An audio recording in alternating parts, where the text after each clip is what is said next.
नमस्ते।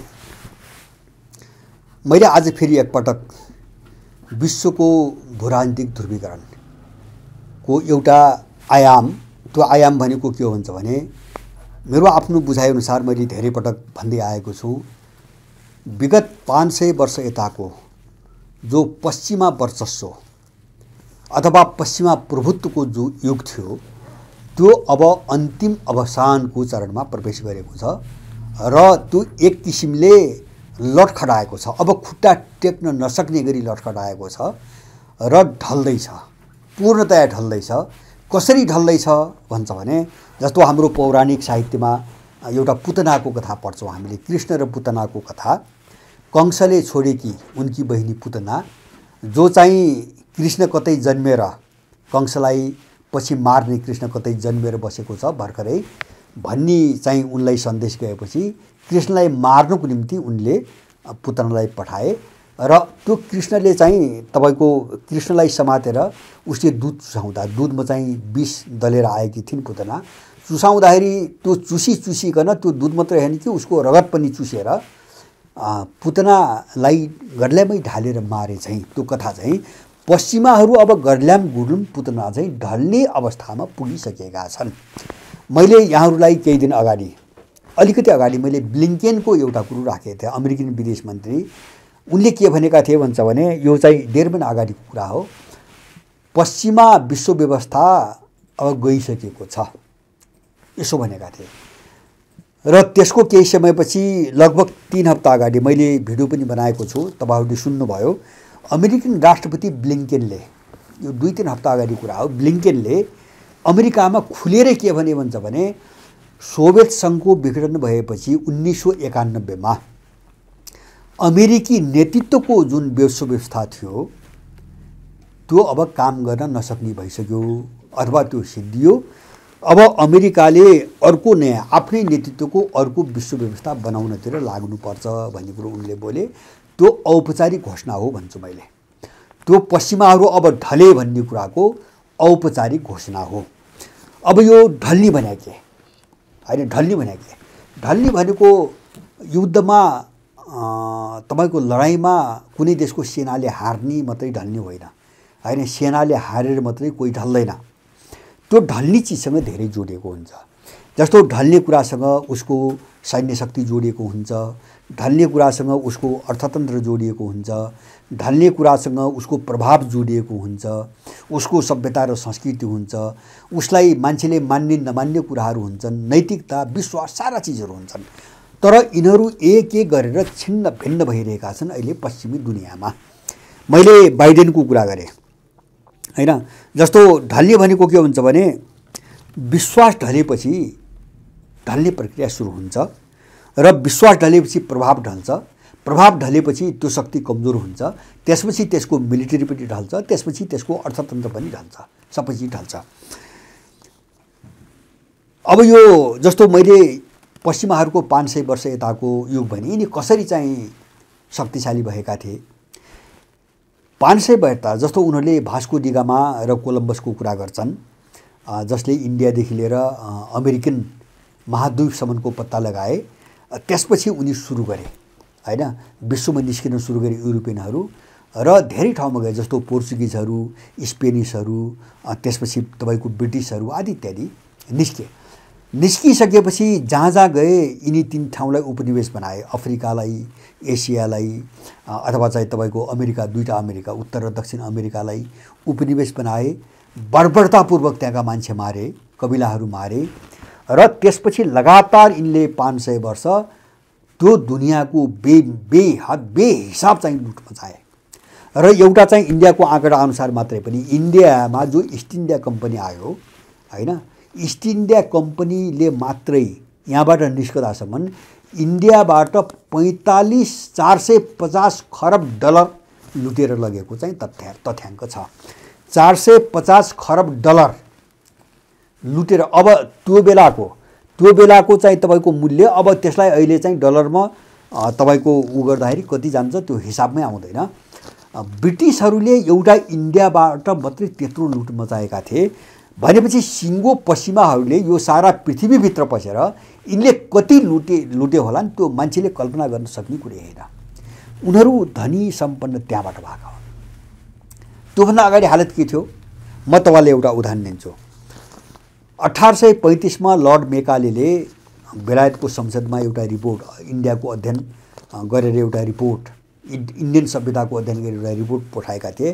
त्यो रिपोर्टमा के कुरा उल्लेख छ भन्छ भने लर्ड मेकालेले त्यो रिपोर्ट पेश गर्ने बेला इन्डियाको साक्षरता, त्यसबेला गुरुकुल शिक्षा प्रणाली थियो, वैदिक प्रणालीबाट उनीहरू पढाउँथे। इन्डियाको साक्षरता प्रतिशत 98-99% थियो। बेलायतमा त्यो बेला 70%। तर इस्ट इन्डिया कम्पनीले इन्डिया लुटिरहेको थियो त्यो बेला, जसको साक्षरता प्रतिशत 70% छ। युरोप र अमेरिका त पुरै चाहिँ त ओढारमा थियो। यिनीहरू त पुरै जङ्गली थिए। जुन बेला हाम्रा भव्य सभ्यता थिए हैन, ज्ञानका भण्डार थिए हैन, वेद जस्ता तपाईँको ग्रन्थहरू थिए, अरू ग्रन्थहरू थिए, त्यो बेला युरोपियन अमेरिकनहरू ओढारमा थिए। अमेरिकामा त युरोपियन गएकै थिएन, धेरै पछि गएको। युरोपमा चाहिँ युरोपियनहरू ओढारमा बस्थे हैन। फाटाफुट्ट मात्र 70% साक्षरता थियो भने बेलायत कहाँ हुँदो हो त्यो बेला। अब यिनले दुईटा काम गरे। एउटा चाहिँ बेहिसाब संसार लुटे र दोस्रो चाहिँ उपनिवेश कसरी बनाए भन्छ भने त्यहाँका जो प्राकृतिक प्राचीन गौरवशाली सभ्यता र संस्कृति थिए तिनलाई कुल्चेर मान्छे मारेर जबरजस्ती क्रिस्चियनिटी स्वीकार गर्न बाध्य बनाए। किन मान्छे त कबिला युगमा थियो हैन, केही पनि बुझ्दैन थियो। जस्तो अफ्रिका अथवा चाहिँ ल्याटिन अमेरिकातिर केही पनि बुझ्दैन थियो। जबरजस्ती क्रिस्चियनिटी थोपरे, त्यहाँका सबै सभ्यता संस्कृति मारे, समाज छिन्नभिन्न बनाए र उनले त्यो लुटेको धन र त्यहाँका सभ्यता मारेर हैन जो एउटा नियन्त्रण उपनिवेश बनाए नि, त्यसको सहयोगमा यिनले 500 वर्ष यो पृथ्वीलाई एउटा दुरावस्थाको अवस्थामा हाले र त्यो विस्फोट भएर अब पट्किँदैछ। 500 वर्षपछि यो दुनियाँ पश्चिमाहरूको विरुद्ध ज्वालामुखी भएर चाहिँ तपाईँको निस्कदैछ, फुट्दैछ। अब त्यसको एउटा मैले भने नि मान्छेले बुझ्यो, अब अति भयो, मान्छेले बुझ्यो, यिनका मुगुन्डा हेर्यो, यिनका बोलाइ र यिनका गराइ सबै अनुभव मान्छेहरूलाई छ। तर अब यिनको विरुद्धमा, यिनको विकल्पमा नयाँ शक्तिहरूको उदय भइसकेपछि बुझ्न त पहिले पनि बुझेको थियो, अलि पहिले पनि बुझेको थियो, तर गर्ने सामर्थ्य थिएन। किन पैसा यिनीसँग थियो, हतियार यिनीसँग थियो, प्रविधि यिनीसँग थियो, ज्ञान त चाहिँ तपाईँको के हुन्छ भने यिनले हाम्रो चोरिकन यिनले लगेर त्यो हाम्रो भनेर प्रचार गरे हैन। जस्तो गुरुत्वाकर्षणको नियम कणाद ऋषिले न्याय दर्शनमै लेखेका छन्। कणाद ऋषिले कहिलेको पत्ता लगाएको। यिनले त्यो चिज यहाँबाट साहित्य चोरे, उनले न्युटन भने। जस्तो पृथ्वी गोलो छ भने ग्यालिलियो भने उनीहरूले। जबकि हामी शब्दमै सुन्छौँ भूगोल। हाम्रो प्राचीन साहित्यमा पनि भूगोलै लेखेको छ। त्यो गोल भन्ने शब्द त गोलो भन्ने बुझिन्छ। हाम्रा प्राचीन सभ्यताहरूले पृथ्वीलाई गोलै मानेका छन्। यिनले चाहिँ हामीले पत्ता लगा भने यहाँबाट चाहिँ ज्ञान चोर्ने अनि त्यो चाहिँ पढेर चाहिँ हामीले पत्ता लगा भन्ने, यस्तो धेरै गरे यिनले। तर अबको मान्छेले यो बुझ्यो, संसारले यो बुझ्यो। त्यसपछि यिनका विरुद्धमा अब चाहिँ मान्छे आगो भएर निस्किँदैछ। किन यिनीसँग लड्ने विकल्प पनि तयार भयो, अरू देश निस्किए। यही प्रसङ्गमा जस्तो पश्चिमाहरू डुब्दैछन् भन्ने प्रसङ्गमा मैले एउटा यो पछिल्लो भर्खरै आएको एउटा युरोपियन युनियनका विदेश नीति प्रमुख जोसेफ बोरेल भन्ने एउटा व्यक्ति छन्, जसले केही महिना कि 1 वर्ष अगाडि भनौँ, ठ्याक्कै 1 वर्ष अगाडि यो अक्टोबर 22 2022 को अक्टोबर 22 उनले एउटा साह्रै घृणित बोली बोलेका थिए। माने युरोपियनको दिमाग अहिले पनि के छ भन्ने कुरा त्यसले देखाउँछ। उनले के भनेका थिए भन्छ भने युरोप बगैँचा हो, बाँकी दुनियाँ जङ्गल हो। अहिले पनि उनले त्यो भनेका थिए र विश्वभरि निन्दा भयो र उनले अन्तिममा माफी माग्नु पर्यो हैन। युरोपियन अहिले पनि कस्तो धङधङीमा छ भन्छ भने एउटा विक्षिप्तता युरोपियन अमेरिकनहरुमा के छ भन्छ भने मैले भने नि संसार लुटे, सबैका सभ्यता र संस्कृति मारे, मात चढ्यो र अर्काको ज्ञान चोरेर हाम्रो हो भने 500 वर्ष राज गरे। अहिले त्यसको निर्णायक तपाईको एउटा विकल्प खडा भएपछि उनलाई चुनौती जो खराब हो त्यसलाई थ्याक्न नसक्ने भएपछि उनको दिमागले काम गरिरहेको छैन। त्यही भएर अहिले त्यो कुण्ठा जन्ने चाहिँ तपाईँको आक्रोश हो नि, त्यो आक्रोशमा उनले के भने हामी त गार्डन हो, बाँकी संसार जङ्गल हो। अहिले पनि मानौ युरोपियन बाहेक बाँकी दुनियाँ मान्छेहरू जङ्गली हुन्। अहिले पनि त्यस्तो घृणित भाषा बोल्छन् अहिले पनि यिनीहरू। माने त्यस्तै उनको दिमाग कस्तो छ भन्ने कुरा देखाउँछ हैन। कति कुत्सित मानसिकताका मान्छेहरू हुन् युरोपियन अमेरिकन भन्ने त्यसले देखाउँछ। तिनै बोरेलले यो मैले ट्रम्पको भने है, मैले अमेरिकी नेतृत्वको विश्व व्यवस्था ढल्यो भनेर अस्ति भर्खरै भनेका छन्। अहिले बोरेलले हैन कहिले भन्छ भने अब अक्टोबर 6 गएको अक्टोबर भनेपछि यो नोभेम्बर सुरु भयो, 1 महिना अगाडि बोरेलले भनेका छन् era of western intellectual superiority is over. पश्चिमाहरूको जो बौद्धिक सर्वोच्चता थियो नि हैन, बौद्धिक प्रभुत्व संसारभरि थियो नि, त्यो चाहिँ समाप्त भयो भन्ने उनले घोषणा। ट्रम्पले पश्चिमाहरूको शक्ति समाप्त भयो भने उनले पोलिटिकल पावरको कुरा गरे, प्रभुत्वको कुरा गरे। बोरेलले पश्चिमाहरूको बौद्धिक सर्वोच्चताको जो युग थियो त्यो चाहिँ समाप्त भयो भन्ने चाहिँ तपाईँको भने। र उनले कुन सन्दर्भमा भने दुईटा कुरा उठाए। एउटा त युक्रेनमाथि रुसले सैन्य अपरेसन सुरु गरिसकेपछि रुसका विरुद्ध यत्रो प्रतिबन्धको निम्ति हामीले जोड गऱ्यौँ, संसारको कुनै पनि देशले मानेन। त्यो अमेरिका र नेटोका वरिपरिका 2-4वटा देश, केही देश बाहेक कसैले पनि मानेन भन्नुको जस्तो अफ्रिकाले मान्दै मानेन, महादेशले मानेन, दक्षिण अफ्रिका महादेशले नै मानेन, मध्य अमेरिकी कुनै पनि देशले मानेन, एसियामा जापान, दक्षिण कोरिया जस्ता 2-4वटा देशहरू भए सिङ्गो एसियाले मानेन। एउटा उदाहरण हाम्रो प्रभाव, हाम्रो भनाइ बित्न छाडेछ अब हैन। र दोस्रो उदाहरण उनले अहिले इजरायल र हमासको युद्धलाई दिएका छन्। हमासले आक्रमण गर्यो हैन, उनले उनको भनाइमा आतंकवादी आक्रमण गर्यो, त्यसपछि इजरायलले आत्मरक्षाको नाममा चाहिँ कारबाही सुरु गर्यो र यो लडाईँ चलिरहेको छ। यो लडाईँको बीचमा हामीले हमासलाई जतिसुकै निन्दा गरे पनि र इजरायललाई आत्मरक्षाको अधिकार छ भन्ने ओगाद गरे पनि संसारले हाम्रो यो कुरो मानेन र संसार ठ्याक्कै चाहिँ फिलिस्तिनको पक्षमा उल्टियो र हमासको निन्दै नगर्ने ठाउँमा पुग्यो। जस्तो हमासका जो घोर शत्रु थिए नि हिजो, अहिले पनि तिनी होलान्, उनीहरूले समेत हमासको निन्दा गर्न मानेनन् हैन, हमासको विरोधमा उत्रिन मानेनन्। त्यसकारणले हाम्रो तार्किकता अथवा हाम्रो विश्लेषण, हाम्रो ज्ञान, हाम्रो मत, हाम्रो बौद्धिकताको जो प्रभाव हो त्यो चाहिँ अब समाप्त भयो, अब चाहिँ दुनियाँमा छैन भन्ने कुरा बोरेल अस्ति बोले। कहाँ बोले भन्छ भने ब्रसेल्समा 1 महिना अगाडि ब्रसेल्समा युरोपियन युनियनसँग सम्बद्ध देशका राजदूतहरूको एउटा सम्मेलन थियो। त्यो सम्मेलनलाई सम्बोधन गर्दै आफ्नो यो कुरा राखे र उनले के दुःख व्यक्त मनाए भन्छ भने उल्टो संसारले हामीलाई चाहिँ तपाईँको दोगला अथवा चाहिँ तपाईँको के अरे चाहिँ द्वैध नीति अपनाएको आरोप लगायो सबै संसारले हैन। बाहिर एउटा भन्ने भित्र अर्को गर्ने हैन, बाहिर मानवताका कुरा, फिलिस्तिनी चाहिँ राज्य हुनुपर्छ भन्ने, भित्र चाहिँ तपाईँको फिलिस्तिनीहरूको जाति सफाया, वंश सफायामा यहुदीहरूलाई सघाउने भनेर संसारभरिबाट हामीलाई आरोप लाग्यो। र युक्रेन रुस द्वन्द्वमा त साउथ सोलिडेरिटीको नाममा अथवा दक्षिण ऐक्यबद्धताको नाममा एसिया, अफ्रिका र सिङ्गो ल्याटिन अमेरिका एक ठाउँमा उभिए, रुस र चीनका पक्षमा उभिए, हाम्रो कुरै खाएनन् भन्ने कुरा उनले अस्ति गरे। बाइडेनले यो ढल्यो भनेर अक्टोबरमा भनेका थिए। यो अक्टोबरमा भर्खरै एक महिना अगाडि भने, 1 महिना पनि भएको छैन। र अहिले भर्खरै अब अन्तिम चाहिँ निष्कर्षको रूपमा के आएको छ भने युक्रेनमा रुसले जित्यो। अब चाहिँ लगभग संसार कन्भिन्स भयो हैन, अमेरिका पनि कन्भिन्स छ। त्यही भएर अमेरिकनहरूले, मैले पहिले भनेको थिएँ यहाँहरूलाई एउटा भिडियोमा, अमेरिकनहरूले केही भूभाग दिएर भए पनि, भूभाग भन्ने शब्द छैन, कन्सेसन भन्ने शब्द छ, रुसलाई केही छुट र सहुलियत दिएर भए पनि तुरुन्तै युद्धको अन्त्य गर, यो दबाब दिइरहेछन्। के हुन्छ भने यो लाम्मिँदै जाने क्रममा चाहिँ सिङ्गो पश्चिमी दुनियाँ स्वाहा हुने स्थिति आयो।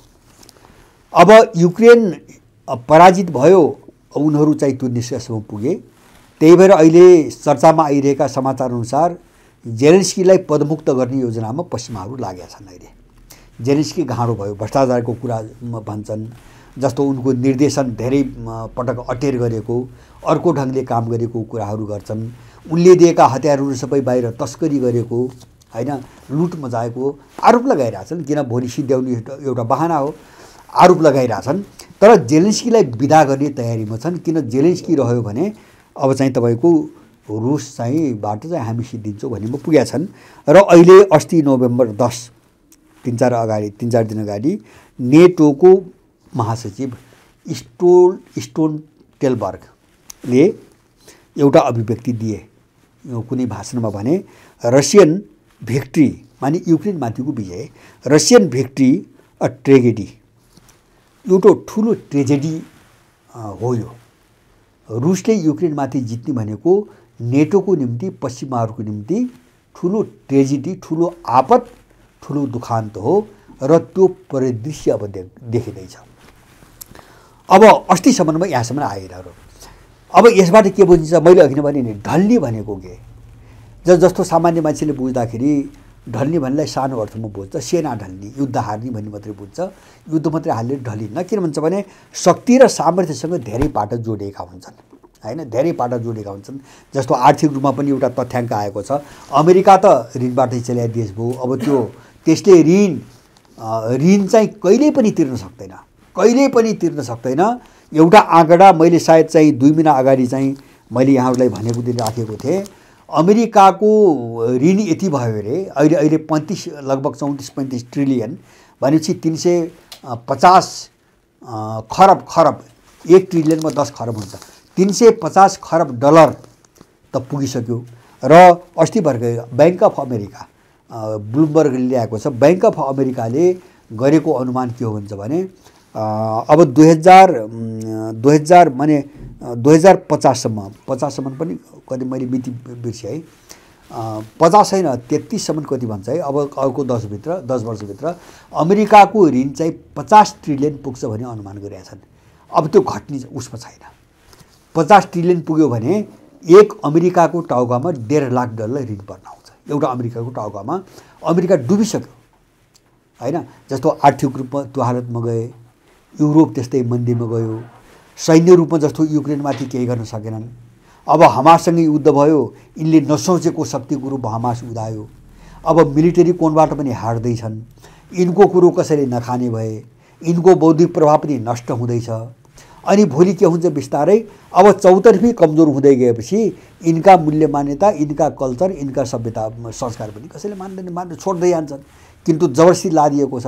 हो यो सबै ढल्दै गयो भने साम्राज्य ढल्ने हो, अब टोटल ढल्ने हो, कुल ढल्ने हो। तर त्यो समय एकदम नजिक आइसकेको छ, बस हामीले अनुमान गर्ने हो, हैन। अब केही मोर्चा बाँकी छन्। बौद्धिक क्षेत्रमा त उनको कुरो कसैले नखानी भयो, आर्थिक क्षेत्रमा पनि उनीहरू पार नलाग्ने भए। एउटा अहिले भर्खरै एउटा ब्लुमबर्ग भन्ने एउटा अमेरिकन अब त्यो अनलाइन संस्करण मैले पढेको, त्यसले एउटा प्रक्षेपण आएको छ सन् 2033 भित्र अथवा अबको 10 वर्षभित्र G7 को GDP 21 ट्रिलियनमा झर्छ, हैन। टोटल कुल घाँसको उत्पादन GDP 7वटा सबभन्दा ठुला विकसित भनिएका देशहरू, हैन, जस्तो क्यानाडा, अमेरिका, बेलायत, जर्मनी, इटाली, स्पेन र चाहिँ तपाईँको जापान। यिनको GDP 21 ट्रिलियनमा झर्छ, अहिले 30 छ। जो ब्रिक्स भनिन्छ रुसको अगुवाईमा, त्योसँग सम्बद्ध देशहरू, त्यसमा जोडिएका मात्रै देशहरूको GDP अहिले 36 ट्रिलियन छ। त्यो 2033 मा 50 पुग्छ अरे, तपाईँको अब 45 पुग्छ अरे। ब्रिक्सको GDP 45 ट्रिलियन पुग्ने 10 वर्षपछि र G7 को 21 मा झर्ने। अब त्यो ब्लुमबर्गको प्रक्षेपण हो, उनकै अमेरिकनहरूको प्रक्षेपण हो। यसले देखाउँछ आर्थिक रूपमा उनीहरू डुबिसकेका छन्। अब त्यसकारणले मैले बारम्बार बढी चाहिँ कुनै आग्रह पूर्वाग्रह नआएर बारम्बार भन्छु, पश्चिमी दुनियाँको अन्त्य सन्निकट छ। अब यो प्रक्रिया धेरै अगाडि बढिसकेको छ। अब यिनीहरू यसलाई पूर्ति गरेर अथवा रिकभर भन्छ नि, हैन, यसलाई रिकभर गर्ने हालतमा अब यिनीहरू छैनन्। त्यसको निम्ति त आधार चाहियो नि त। रिकभर त जस्तो एउटा रिकभर गर्ने भने अर्कोले चाहिँ दुश्मनले चाहिँ हानिरा बेला, हैन, त्यो समय नपाबेला सम्हालिन नपाबेला रिकभर नहुने कुरा हुन्छ, त्यो स्थिति होइन। अब यिनीहरू आफै यसरी कमजोर हुँदै गए, खोप्रो हुँदै गए, ढल्दै गए कि त्यो रिकभर गर्ने आधार स्रोतै छैन। जस्तो अमेरिकाको 50 ट्रिलियन तपाईँको ऋण पुग्यो भने रिकभर कहाँबाट गरिन्छ अब, होइन? उसभित्र स्रोतै छैन, कहाँबाट रिकभर हुन्छ? अब दुनियाँले चाहिँ पश्चिमाहरूको कुरै नमान्ने भयो, त्यसको रिकभर अब कसरी हुन्छ? उनीहरू सिद्धियो। अब पश्चिमा दुनियाँ सिद्धियो र यही हो 500 वर्ष पछाडि अब युगले कोल्टे फेर्दैछ, युगान्तकारी क्रान्ति हुँदैछ, नयाँ युगको उदय हुँदैछ, जसलाई आज संसारभरि नयाँ विश्व व्यवस्था अथवा आफ्नो मौलिकता अनुसारका राज्य प्रणालीहरूको एउटा जो युग आउँदैछ त्यसलाई रोक्न सक्ने ताकत अब यिनीहरूसँग छैन। र अब बिस्तारै बाध्य भएर आफूभित्र जो सङ्कट बढ्दैछ त्यसलाई चाहिँ तपाईँको थाम्न नसकेर, रोक्न नसकेर यिनीहरू यथार्थतालाई अब स्वीकार गरिरहेका छन्, ओकलिरहेका छन्। बोरेलको कुरो त्यति हो। स्थिति कहाँसम्म पुग्यो भन्छ भने अहिले मलाई त अचम्म लाग्छ, तपाईँको यो चाहिँ गैर क्रिस्चियन मान्छेहरूको मात्रै कुरो छैन यहाँ, तपाईँको क्रिस्चियनै पनि यिनको पाखण्ड, यो पश्चिमाहरूको पाखण्ड, यिनको क्रूरता, यिनको जङ्गलीपन, यिनको बुवासे प्रवृत्तिबाट कति आजित भएको छ भन्ने कुराको पछिल्लो उदाहरण इजरायल हमासको युद्ध हो। अहिले हमासको अथवा फिलिस्तिनको समर्थनमा मलाई लाग्छ अमेरिकामा, बेलायतमा र युरोपियन देशहरूमा जति विशाल प्रदर्शन भयो नि, त्यो प्रदर्शन अरबी देशहरूमा भएको छैन। अहिले फिलिस्तिनको पक्षमा चाहिँ सबभन्दा ठुलो लहर अहिले पश्चिमा मुलुकमा छ। अमेरिकामा 3 लाखको जुलुस निस्क्यो, इतिहासमा पहिलो पटक फिलिस्तिनको पक्षमा त्यत्रो जुलुस। बेलायतमा 1 लाखको निस्क्यो। जर्मनीमा, फ्रान्समा त 800 भन्दा बढी घटना भए यहुदीहरूको विरुद्धमा फिलिस्तिनको पक्षमा। जर्मनी त्यही छ, कयौँ देशहरू तर्सिरहेछन्। अब त्यही चाहिँ फिलिस्तिन पक्ष समूहहरू एउटा अतिवादका रूपमा विकास भएर हामीलाई सबै बढार्ने हो कि भनेर, होइन, उनले दक्षिणपन्थी कन्जर्भेटिभ भन्छन्, त्यो मत जबरजस्त रूपमा युरोपमा उदाइरहेको छ। त्यही भित्रै सङ्कट छ, उनीहरू भित्रै, उनको कित्ताभित्रै, पङ्क्तिभित्रै, त्यही सभ्यताभित्रै। अब बाहिर यिनको विरुद्धमा कुन दुनियाँ नहोला, भित्रै त त्यो छ, बाहिर को यिनको पक्षमा होला। त्यस कारणले अब यो युरोपियन जो प्रमुखको जो आयो, यो चाहिँ लगभग अन्तिम स्वीकारोक्ति हो। मलाई चाहिँ त्यस्तो लाग्छ, यो अन्तिम स्वीकारोक्ति हो। अब उनीहरूको अवसान नजिक आइसकेको छ र हामीलाई पनि यस्तो यिनीहरूले बनाएका हुन्। हामीले त्यो कुरो बुझ्नुपर्छ, होइन? यहाँ चाहिँ हाम्रो भूराजनीतिलाई गिजोल्न, दुरुपयोग गरेर कसैका विरुद्धमा प्रयोग गर्नुको निम्ति यहाँ चाहिँ भाषामाथि आक्रमण गरे, सभ्यतामाथि आक्रमण गरे, संस्कृतिमाथि आक्रमण गरे, अर्थतन्त्र सारा बेचाएर स्वाहा बनाए, होइन? अब यिनको शासन प्रणाली यस्तो छ, हामीले देखिरहेका छौँ।